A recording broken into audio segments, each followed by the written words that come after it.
Welcome to Sam Outside. I'm Salmon. I'm outside. Encourage you to consider mindfulness, being present, and being aware. Now, there are some slight differences, some subtle differences in what that might look like, what it might feel like, and what it represents. For me, mindfulness is consideration of the impact you have on your situation, but also what that situation has in terms of its impact on you. Now, your situation might include your impact on the environment's impact on you, the impact you have on others, might include my dog, and the impact that dog on this walk has on me. But it also might include my impact on the others in my life who I've just been in contact with, but also who I may be in contact with, and likewise. So in this moment, I've taken the consideration to not use my bear bell to warn the wildlife that I'm, in the neighborhood. Mostly because it interferes with my video and audio quality. But I did wear it for a while, only because it helped alert the wildlife in my area. And there's a notice in the bird. I noticed a change in the bird song. I notice potentially the activity. The intent is to reduce the activity or the possibilities of interaction with local wildlife. I'm aware of the time of day. I'm aware of the amount of other living things around me because I'm present. I'm listening to these birds. I'm listening to that woodpecker. I'm aware of the amount of daylight. There are smells, sounds. I can feel the lack of wind and activity. Now that's affecting the mosquitoes and my interaction with them. My mindset, my intention for being out here is for my own well-being. So that's the impact of the decisions I'm making to be out in nature and its impact on me. So there's a slight subtle difference. Can I be present while being mindful?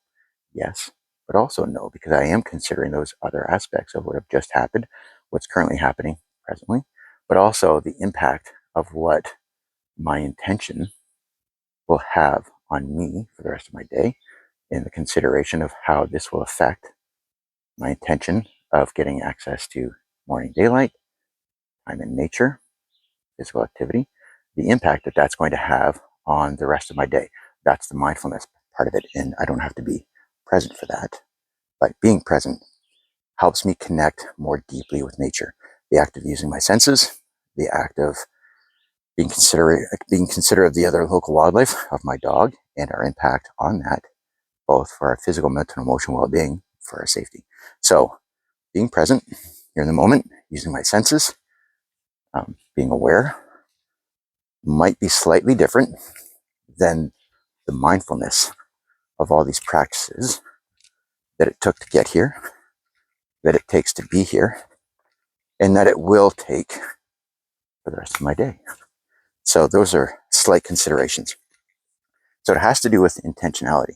And believe it or not, the act of practicing mindfulness, in the act of being present, doing some sensory work, does help add to your overall awareness, situational awareness. So having this skill and practicing this skill in nature will help me later on in my day as I'm navigating social interactions, as I'm out in public, as I'm out in traffic, right? So it's this ability to be in the moment, but also be aware of what's happening around you.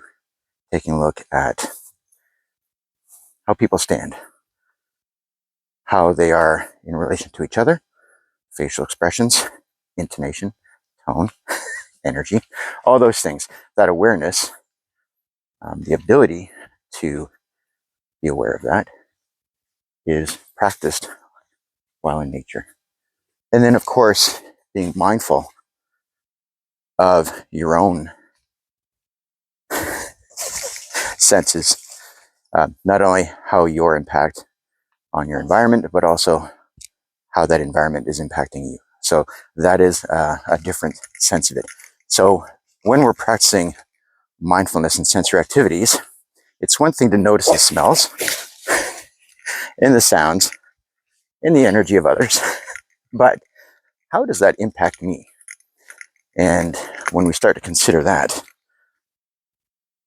that brings in a different sort of awareness. It changes your present situation, but you need to be present in order to account for those noticings of your senses, right? That's waking up the neighbors. I'm aware of that. So, for me, time in nature is super important. But what I'm intentionally doing while I'm out in nature takes a bit of practice and a bit of skill. And a skill is not a skill unless it is practiced. So for me, what I'm doing now on my morning walk with the dog helps support my situational awareness and my success as I navigate my own situation, the course of the rest of my day, but also how I let every situation throughout the rest of my day affect me and how that can be better served to control my actions and my reactions, but also my state. So when we're using nature connection in a therapeutic context, build awareness, it really does, that awareness and that mindset and the act of being present does help those who have some need to work on their self-control, their self-regulation, and their impulsivity. So time in nature, practicing being present and mindful, and doing sensory work has benefit for the rest of the day. It becomes a practice, but it needs to be done as often as possible. Thanks for watching. Be mindful, be present. Please go outside. It really does help. I'll talk to you again soon.